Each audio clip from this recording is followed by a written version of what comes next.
Nous voulons poursuivre aujourd'hui notre étude de l'Apocalypse. Et le texte que nous avons devant nous aujourd'hui se trouve dans Apocalypse 11, verset 15, à Apocalypse 12, verset 18. C'est ce passage que nous méditerons ensemble, Dieu voulant, ce matin.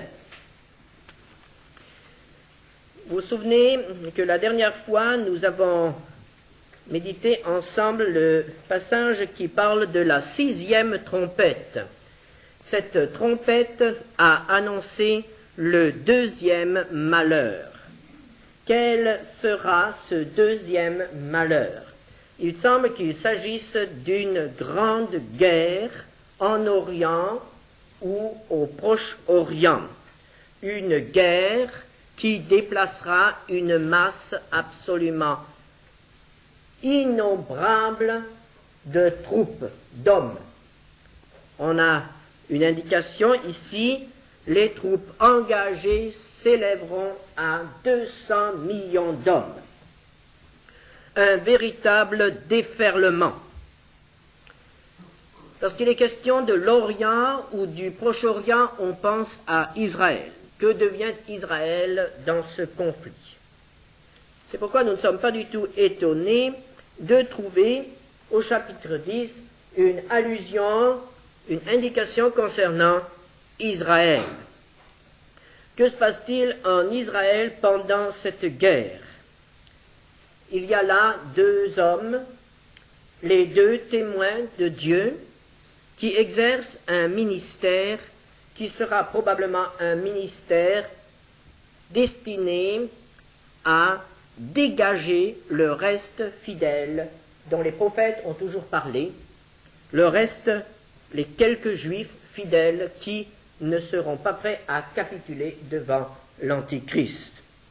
On pourrait les appeler les juifs messianiques, ceux qui attendent le Messie et ne se trompent pas quant à sa personne, car nous savons bien que l'Antichrist fera passer pour le Messie.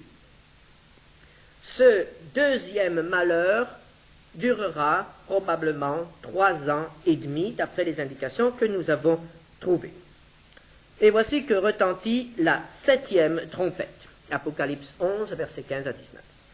Le 7e ange sonna de la trompette, et il y eut dans le ciel de fortes voix qui disaient « Le royaume du monde est remis à notre Seigneur et à son Christ, et il régnera au siècle des siècles. » Et les 24 vieillards qui étaient assis devant Dieu sur leur trône se prosternèrent sur leurs faces, et ils adorèrent Dieu, en disant « Nous te rendons grâce, Seigneur Dieu Tout-Puissant, qui est et qui était, de ce que tu as saisi ta grande puissance et pris possession de ton règne. Les nations se sont irritées, et ta colère est venue, et le temps est venu de juger les morts, de récompenser tes serviteurs, les prophètes, les saints et ceux qui te craignent, ceux qui craignent ton nom, les petits et les grands, et de détruire ceux qui détruisent la terre.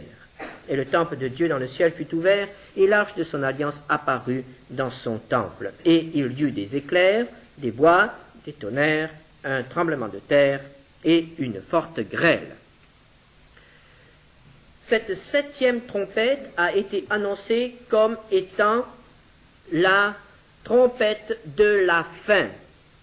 Apocalypse 10, verset 7.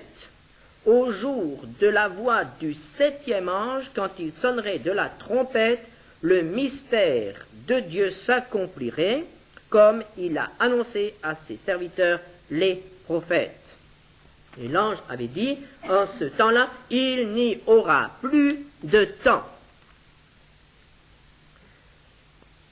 Que déclenche, qu'annonce cette 7e trompette?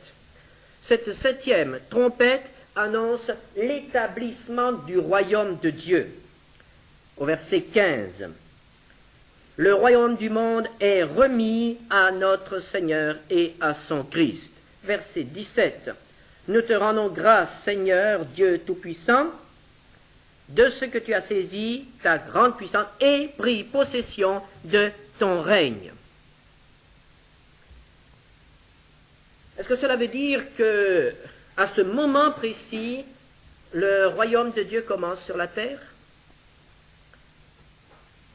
Nous sommes de nouveau en présence d'une de ces difficultés de l'Apocalypse.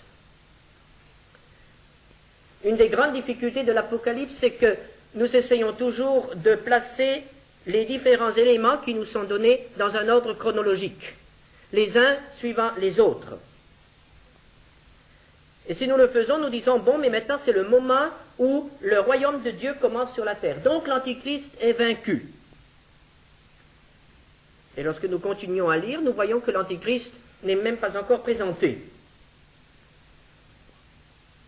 Nous sommes donc un peu troublés et nous hésitons dans l'explication, dans la compréhension du texte. Mais rappelons-nous qu'il s'agit d'une vision, de quelque chose qui se passe dans le ciel. Cela ne se passe pas sur la terre, cela se passe dans le ciel.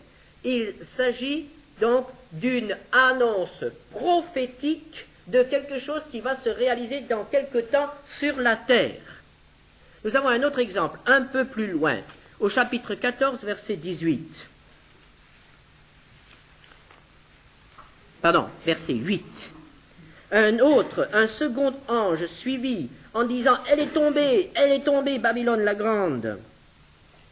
Et lorsque nous continuons à lire, nous nous apercevons que cette chute de Babylone ne se produit qu'au chapitre 17. Il y a donc l'annonce prophétique lorsque Dieu dit « ça y est » et l'événement qui suit.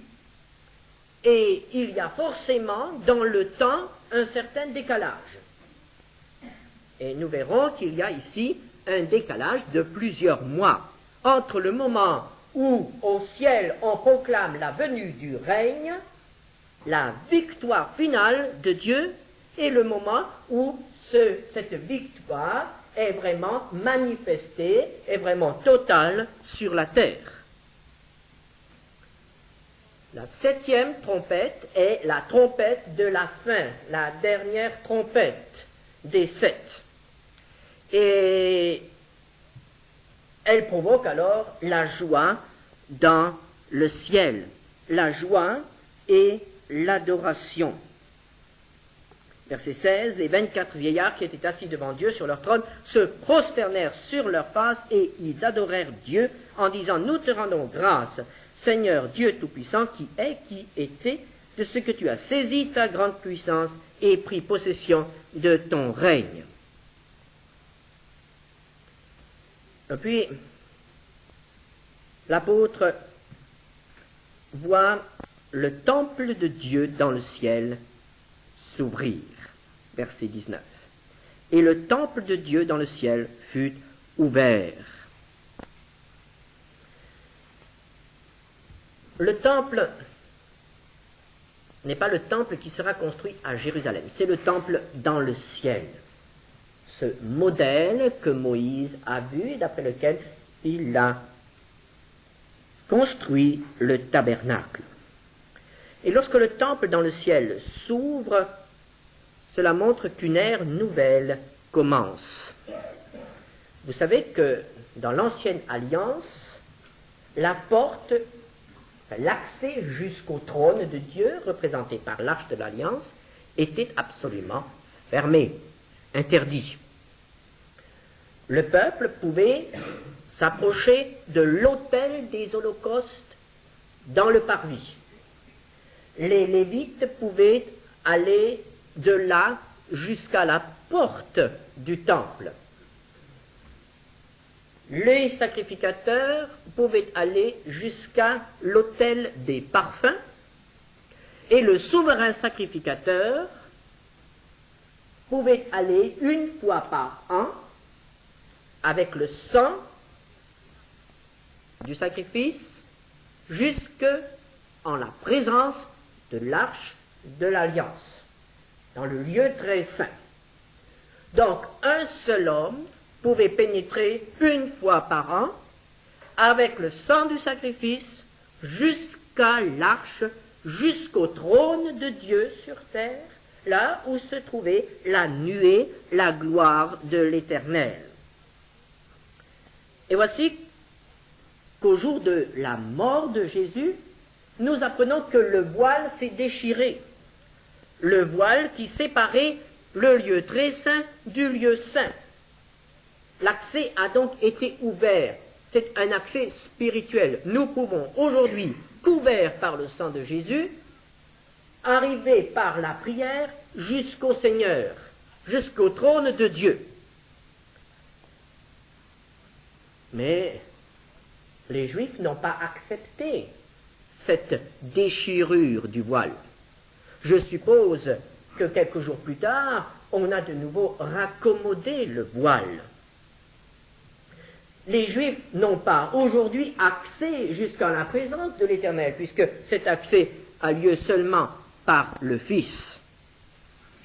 Et voici que Jean voit le temple de Dieu s'ouvrir et il voit l'arche de l'Éternel, l'arche de son alliance apparue dans son temple. Il n'y a donc plus de voile.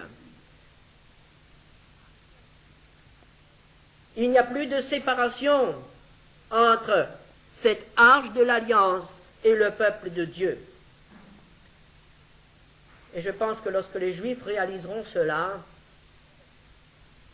lorsque Dieu leur ouvrira les yeux, ce sera justement au moment où ils en auront le plus besoin. Ce sera au moment où la grande tribulation se déchaînera contre eux. À ce moment-là, l'Éternel rappellera à son peuple l'arche de l'alliance, l'alliance qui le lie à lui, l'alliance qui lui garantit qu'il ne pourra pas être détruit. Et c'est effectivement ce que nous voyons tout de suite après. Chapitre 12, verset 1er. Un grand signe parut dans le ciel, une femme enveloppée du soleil, la lune sous ses pieds et une couronne de 12 étoiles sur sa tête. Elle était enceinte et elle criait, étant en travail et dans les douleurs de l'enfantement. Un autre signe parut encore dans le ciel. Et voici, c'était un grand dragon rouge, ayant 7 têtes et 10 cornes, et sur ses têtes 7 diadèmes. Sa queue entraînait le tiers des étoiles du ciel et les jetait sur la terre. Le dragon se tint devant la femme qui allait enfanter, afin de dévorer son enfant, lorsqu'elle aurait enfanté. Elle enfanta un fils qui doit paître toutes les nations avec une verge de fer, et son enfant fut enlevé vers Dieu et vers son trône. Et la femme s'enfuit dans le désert, où elle avait un lieu préparé par Dieu, afin qu'elle y fût nourrie pendant 1260 jours. Qui est cette femme? Les avis sont partagés. Essayons de savoir tout d'abord qui est cet enfant. Il y a ici une précision. Il est dit un enfant, un fils, qui doit paître toutes les nations avec une verge de fer. Et son enfant fut enlevé vers Dieu et vers son trône. Paître toutes les nations avec une verge de fer. Nous avons là une citation d'un psaume qui va nous mettre sur la voie. Psaume 2, verset 9. Tu les briseras avec une verge de fer, tu les briseras comme le vase d'un potier. À qui Dieu dit-il cela?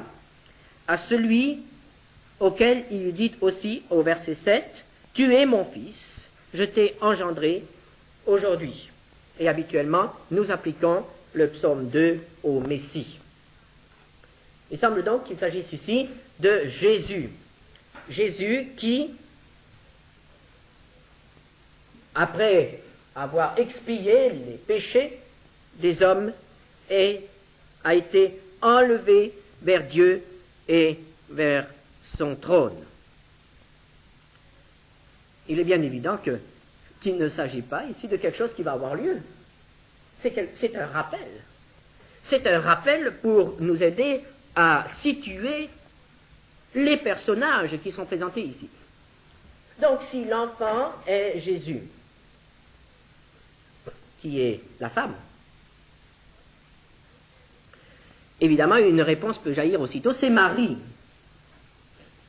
Et effectivement, on peut trouver dans certaines églises des représentations de la mère de Jésus telle qu'elle nous est présentée ici. enveloppé de soleil, la lune sous ses pieds, une couronne de 12 étoiles sur sa tête.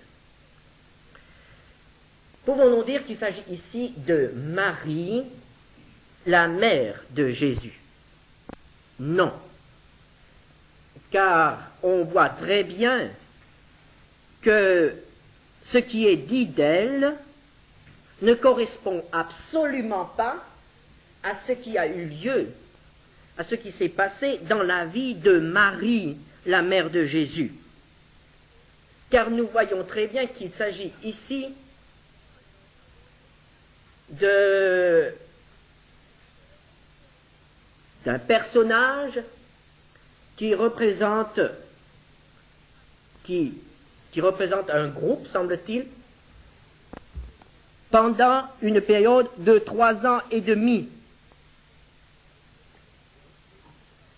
Qui est alors cette femme? Eh bien, nous avons dans la Genèse une image qui va nous aider. Genèse 37, versets 9 à 10. Il s'agit d'un des songes de Joseph, fils de Jacob. Genèse 37, versets 9 à 10. Il eut encore un autre songe et il le raconta à ses frères. Il dit, j'ai eu encore un songe.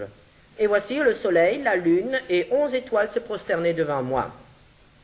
Il le raconta à son père et à ses frères. Son père le réprimanda et lui dit, que signifie ce songe que tu as eu? Faut-il que nous venions, moi, ta mère et tes frères, nous prosterner en terre devant toi? Nous avons là une identification. Le soleil, c'est Jacob. La lune, c'est Rachel, la mère de Joseph. Et les 11 étoiles sont ses frères. Lui, la 12e étoile. Est-ce que nous sommes plus proches de l'explication de cette image? Certainement. Cette femme, avec ses étoiles, le soleil, la lune, cette femme qui enfante un enfant mâle, le fils, c'est Israël. Le reste fidèle en Israël. Le reste qui a donné au monde celui qui sera un jour le roi à Jérusalem. Le reste dont nous allons suivre l'histoire au cours de ce 3e malheur qui va déferler sur la terre. Il ne s'agit pas ici d'Israël dans son ensemble, mais il s'agit du reste fidèle, celui que nous avons déjà rencontré, par exemple dans les 144 000 qui ont été scellés d'un sceau. Poursuivons notre lecture, verset 7. Et il y eut guerre dans le ciel. Michel et ses anges combattirent contre le dragon. Et le dragon et ses anges combattirent, mais ils ne furent pas les plus forts. Et leur place ne fut plus trouvée dans le ciel. Et il fut précipité le grand dragon, le serpent ancien, appelé le diable et Satan, celui qui séduit toute la terre. Il fut précipité sur la terre, et ses anges furent précipités avec lui. Et j'entendis dans le ciel une voix forte qui disait, « Maintenant le salut est arrivé, et la puissance et le règne de notre Dieu, et l'autorité de son Christ, car il a été précipité, l'accusateur de nos frères, celui qui les accusait devant notre Dieu, jour et nuit. Ils l'ont vaincu à cause du sang de l'agneau et à cause de la parole de leur témoignage, et ils n'ont pas aimé leur vie jusqu'à craindre la mort. C'est pourquoi réjouissez-vous, cieux, et vous qui habitez dans les cieux, malheur à la terre et à la mer, car le diable est descendu vers vous, animé d'une grande colère, sachant qu'il a peu de temps. Le tableau change. Après avoir présenté Israël, on nous montre un conflit dans le ciel. Nous comprenons tout de suite qu'il s'agit d'un conflit entre Satan et Dieu, ou les anges de Dieu. Il nous est dit ici que Satan a été précipités. Verset 9. Satan et ses anges furent précipités sur la terre. À quel moment cet événement a-t-il eu lieu ou aura-t-il lieu? À quel moment Satan a-t-il été précipité sur terre? Où le sera-t-il?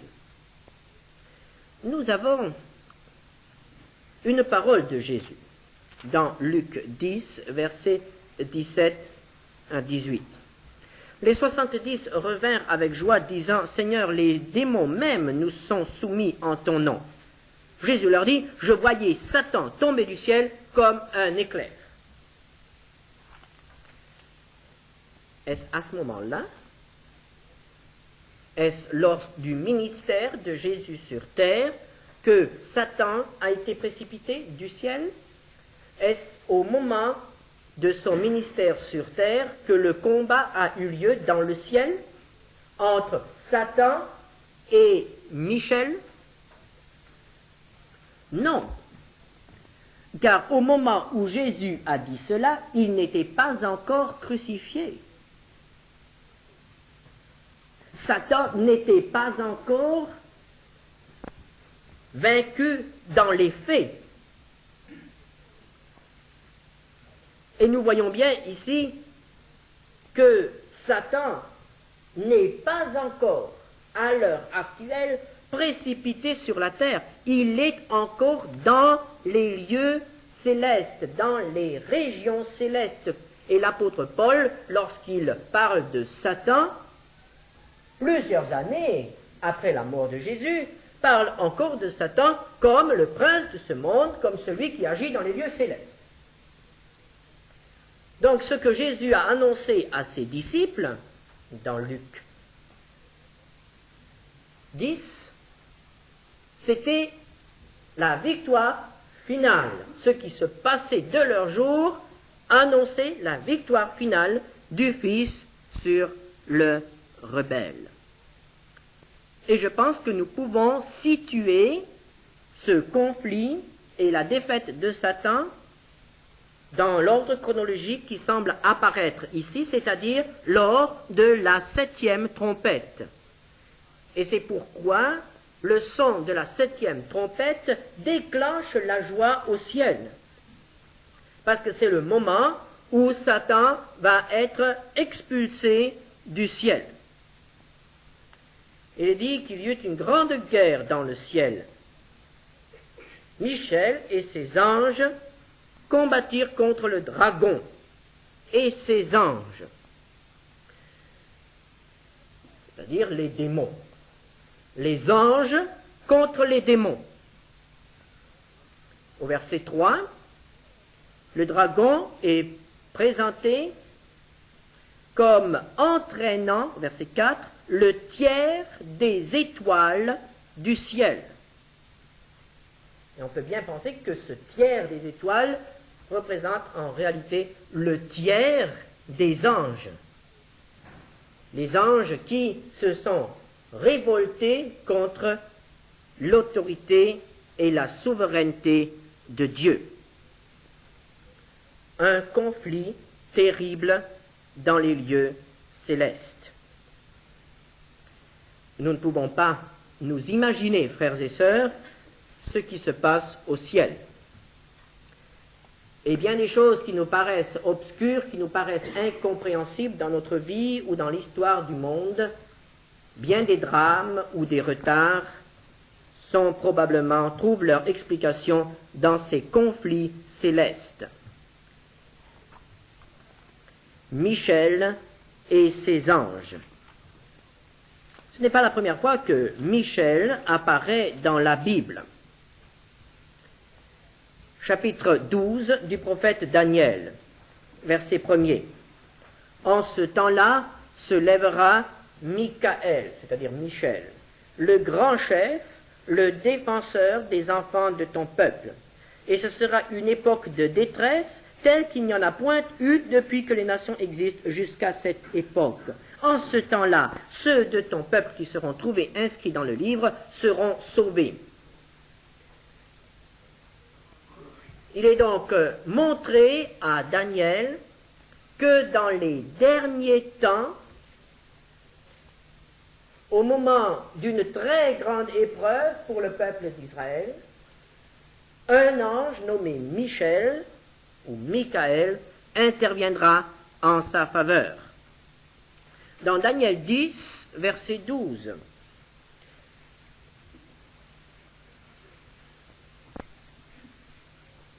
il me dit, Daniel, ne crains rien, car dès le premier jour où tu as eu à cœur de comprendre et de t'humilier devant ton Dieu, tes paroles ont été entendues, et c'est à cause de tes paroles que je viens. Le chef du royaume de Perse m'a résisté 21 jours, mais voici, Michael, l'un des principaux chefs, est venu à mon secours, et je suis demeuré là auprès des rois de Perse. Nous comprenons ici qu'il y a des puissances spirituelles qui se tiennent auprès des grands de ce monde, et il y a un conflit entre les anges de Satan et les anges de Dieu pour influencer l'histoire du monde. Et nous voyons que Michael est toujours à nouveau cité en rapport avec Israël. Lorsqu'Israël est en cause ou en danger, Michael, le défenseur du peuple de Dieu, apparaît. Nous comprenons donc que tout ce qui se passe ici doit être rapporté à une situation qui concerne Israël et non pas l'Église. L'issue de ce combat est annoncée d'avance, c'est la victoire pour les anges de Dieu. Satan fut précipité sur la terre. Ce sera certainement quelque chose d'horrible lorsque Satan et ses démons n'auront plus d'autre refuge que notre pauvre planète. Est-ce que c'est un combat qui a lieu seulement dans les lieux célestes? Est-ce que les hommes n'y sont pas engagés aussi? Certainement. Au verset 11, ils l'ont vaincu à cause du sang de l'agneau et à cause de la parole de leur témoignage, et ils n'ont pas aimé leur vie jusqu'à craindre la mort. Comment Satan sera-t-il finalement vaincu? Il sera vaincu grâce au témoignage des enfants de Dieu ou d'Israël, et grâce aussi au sang de l'agneau dont il se couvre, grâce encore à leur fidélité, à leur courage, fidélité jusqu'à la mort. C'est la joie au ciel. L'accusateur des frères, celui qui se tenait devant Dieu jour et nuit, a été précipité. Frères et sœurs, est-ce que nous réalisons qu'à l'heure actuelle, Satan nous accuse devant Dieu? Satan trouve toutes nos désobéissances, nos faiblesses, nos inconséquences, et les présente à Dieu. Il nous accuse. Frères et sœurs, est-ce que nous réalisons alors quelles sont les dimensions du péché? Le péché, ce n'est pas seulement une petite désobéissance sur la terre, qui peut être réparée avec le Seigneur, mais le péché du peuple de Dieu, le péché de l'enfant de Dieu, provoque un scandale dans le ciel. Le péché de l'enfant de Dieu donne des armes à Satan contre Dieu. Lorsque l'enfant de Dieu pêche, il devient l'allié de Satan contre Dieu. Car Satan se présente, il dit, regarde-le, celui-là. Il chante, il prie, il rend témoignage, et regarde-le ce qu'il fait. Regarde-le. Il se dit, ton enfant, mais regarde comme il parle, regarde comme il vit, regarde comme il réagit. Un scandale dans le ciel, un scandale. Lorsque les enfants de Dieu ne marchent pas selon la parole de Dieu. Souvenons-nous de Job. des accusations de Satan contre Job. Il cherchait à tout prix à le trouver en défaut. Et comme il ne l'a pas trouvé en défaut, il a inventé des charges contre lui. Frères et sœurs, est-ce que Satan a besoin d'inventer des charges contre nous? Est-ce que nous ne devons pas reconnaître avec douleur qu'il n'a pas besoin de chercher bien loin, qu'il n'a pas besoin de creuser bien profond pour trouver des charges qui nous accusent devant Dieu? Est-ce que nous réalisons que nos désobéissances provoquent un scandale dans le ciel, attristent Dieu, attristent les anges qui, eux, veulent obéir à Dieu et font triompher les puissances du mal? Si nous comprenions cela, si nous le réalisions vraiment, nous serions beaucoup plus vigilants. Nous serions beaucoup plus désireux de ne pas déshonorer notre Père et notre Sauveur. Nous serions beaucoup plus préoccupés d'être du côté de ceux qui combattent avec Christ plutôt que du côté de ceux qui combattent Christ. Malheureusement, nous portons trop souvent le nom de chrétiens, mais comme l'apôtre Paul le dit, nous nous conduisons en ennemis de la croix. L'accusateur des frères a-t-il des raisons de nous accuser devant Dieu aujourd'hui? Il en a certainement, si toute notre vie n'a pas été placée sous le sang de Christ, s'il y a encore dans notre vie des choses qui ne sont pas claires, des choses qui n'ont pas été écartées, purifiées, s'il y a encore des choses où nous n'avons pas pris la victoire ou bien où nous n'avons pas accepté le pardon de Jésus. Est-ce que Satan peut nous accuser ce matin devant Dieu? Nous devons nous poser cette question. L'accusateur des frères se réjouit lorsqu'il a quelque chose à montrer au ciel, devant le trône de Dieu, lorsqu'il peut présenter à Dieu toutes nos désobéissances, toutes nos révoltes, toute notre incrédulité, toute la saleté qu'il peut y avoir dans la vie d'un homme qui, parfois, se nomme chrétien. Ne donnant pas à notre accusateur des raisons de nous accuser. Ça suffit avec ce qu'il invente. Un jour, Satan ne pourra plus accuser. C'est merveilleux. C'est merveilleux. Il sera chassé de la présence de Dieu. Il n'aura plus accès au trône de Dieu. Mais ce jour n'est pas encore venu, malheureusement. Lorsqu'il sera venu, il se passera quelque chose de terrible sur la terre, parce que Satan saura qu'il n'a plus de temps. Verset 12, malheur à la terre et à la mer, car le diable est descendu vers vous, animé d'une grande colère, sachant qu'il a peu de temps. Et que va-t-il se passer? Versets 13 à 18, quand le dragon vit qu'il avait été précipité sur la terre, il poursuivit la femme qui avait enfanté l'enfant mâle, et les deux ailes du grand aigle furent données à la femme, afin qu'elle s'envolât au désert vers son lieu, où elle est nourrie un temps, des temps et la moitié d'un temps, loin de la face du serpent. Et de sa bouche le serpent lança de l'eau comme un fleuve derrière la femme, afin de l'entraîner par le fleuve. Et la terre secourut la femme, et la terre ouvrit sa bouche, et engloutit le fleuve que le dragon avait lancé de sa bouche. Et le dragon fut irrité contre la femme, et il s'en alla faire la guerre au reste de sa postérité, à ceux qui gardent les commandements de Dieu et qui ont le témoignage de Jésus. Et il se tint sur le sable de la mer. Que se passe-t-il ici? Le diable n'a pas pu empêcher Dieu de se former un peuple. Le diable n'a pas pu empêcher Dieu de faire naître Jésus. Le diable n'a pas pu empêcher l'enfant Jésus de grandir.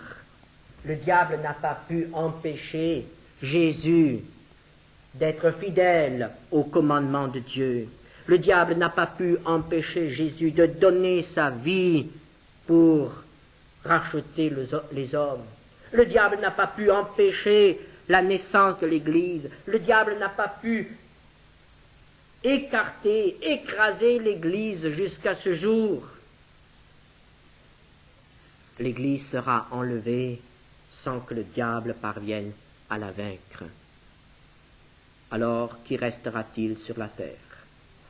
Il restera le peuple de Dieu. Il restera Israël. Et toute la fureur de Satan, cette fureur qui se décuple après chaque défaite, va maintenant être portée contre Israël. Ça sera une période absolument effroyable. Nous avons un peu partout dans la Bible des allusions à ces temps de détresse. Écoutons ce que dit Daniel, chapitre 12, verset 1er. Ce sera une époque de détresse telle qu'il n'y en a point eu depuis que les nations existent jusqu'à cette époque. Jésus dit dans Matthieu 24, verset 21,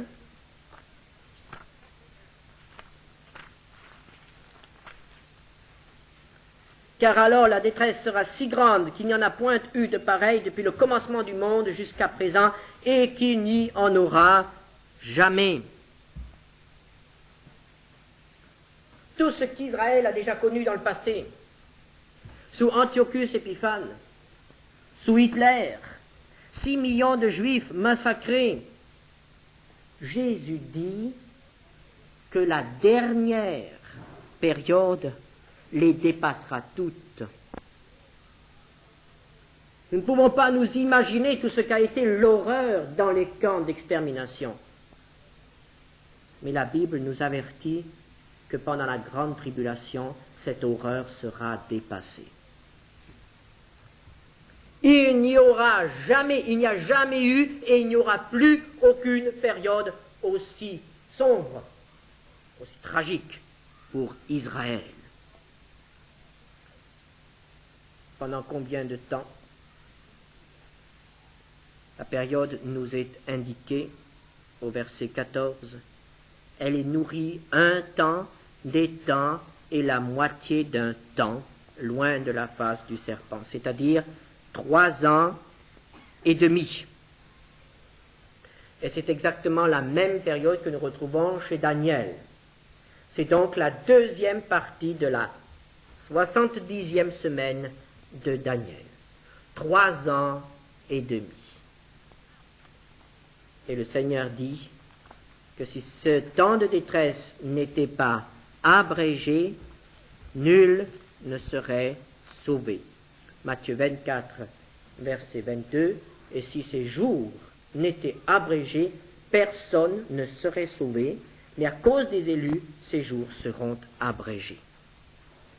Que se passera-t-il alors pour la femme, celle qui représente le reste fidèle en Israël? Ce dernier texte nous confirme qu'il s'agit non de Marie, la mère de Jésus, ni de l'Église, mais il s'agit d'Israël fidèle, le reste en Israël, et non pas la nation d'Israël.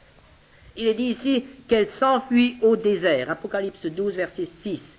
Et la femme s'enfuit dans le désert où elle avait un lieu préparé par Dieu afin qu'elle y fût nourrie pendant 1260 jours. Nous avons la même période ici. Et au verset 14, il est dit que 2 ailes lui furent données et elle s'envola au désert. Il semble que dans les derniers temps, le reste fidèle trouve de nouveaux refuges dans les grottes, dans les montagnes de Judée, et Dieu cachera Israël.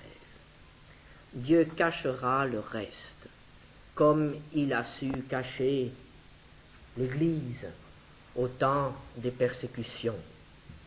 Israël ira dans le désert.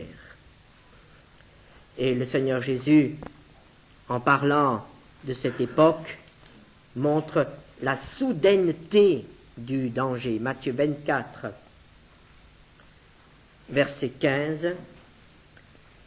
C'est pourquoi, lorsque vous verrez l'abomination de la désolation dont a parlé le prophète Daniel, établie en lieu saint, alors que ceux qui seront en Judée fuient dans les montagnes.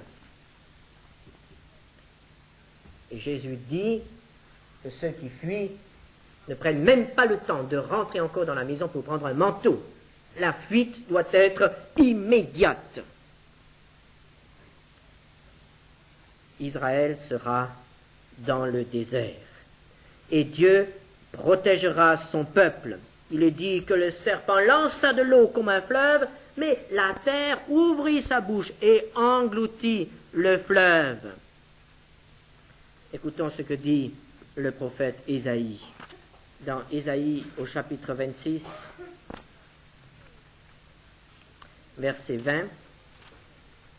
Va, mon peuple, entre dans ta chambre et ferme la porte derrière toi. Cache-toi pour quelques instants jusqu'à ce que la colère soit passée, car voici l'Éternel sort de sa demeure pour punir les crimes des habitants de la terre. Et la terre mettra le sang à nu, elle ne couvrira plus les meurtres. En ce jour, l'Éternel frappera de sa dure, grande et forte épée le Léviathan serpent fuyard, le Léviathan serpent tortueux, et il tuera le monstre qui est dans la mer. Et ce monstre, nous en reparlerons plus tard.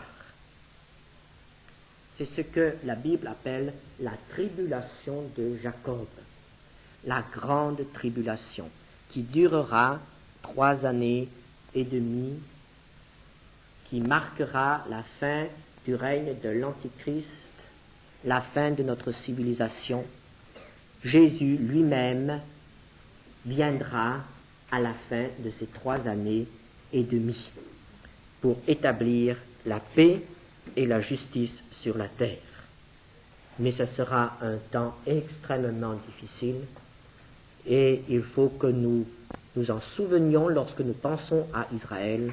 Prions pour Israël afin que les Juifs acceptent le Seigneur Jésus et ne viennent pas dans la grande tribulation, afin que les Juifs aussi, ceux qui n'acceptent pas Christ, soient préparés, se laissent préparer pour être préservés pendant cette grande période.